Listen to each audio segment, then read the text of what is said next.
Pansinin niyo yung folder sa harapan ni Alcantara. Yan ang kanyang statement na binuksan niya kasi babasahin niya. Tapos, yun, binigyan siya ng script ni Boying. Kaya pala siya pinaupo dyan ni Panfilo. Kasi hindi naman siya dyan nakaupo nung pisa, di ba? Pinalipat lang siya ni Panfilo. Nakita mo yung naging facial expression nitong si Alcantara nung ibinigay ni Boying sa kanya yung papel. Kasi siguro nagulat siya. At saka at the same time, nakakakaba. Naiipit siya eh. Sasabihin ba niya yung totoo na nalalaman niya or babasahin niya yung script na ibinigay ng demonyong si Boying sa kanya? Tingnan niyo, nag-iba na yung itsura niya. Kaya pala nung umpisa ng statement niya, hindi siya nagbabasa. Natatandaan niyo ba yun? Sabi niya hindi niya nababasahin yung statement niya dahil alam naman niya. So, inihayag niya yung statement niya.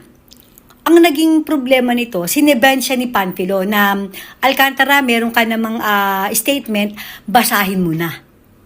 Naalala niyo yun? Kaya pala ayaw niyang basahin kasi script yun. What? Ayan na.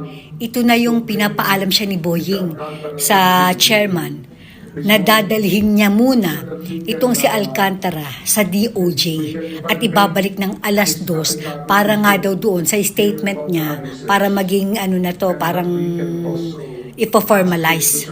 Di ba pinapirma pa nga siya dyan?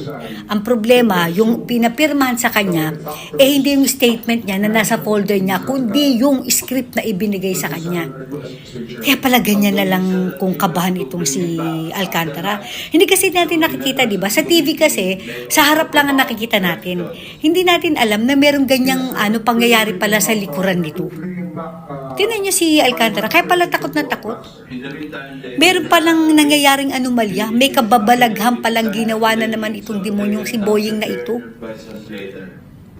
Ayan no, syempre kinakabahan siya para sa buhay niya. Hindi niya alam kung ano magiging kapalaran niya. Diba? Magkakasabwat.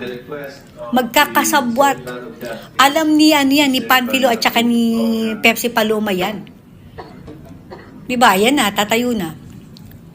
Tamo, kabadong-kabado siya, oh. Ayun. Yan yung script na dadali sa DOJ. Tapos yung statement niya, ayun. Sinara niya na. Oh my gulay. Ano namang mangyayari?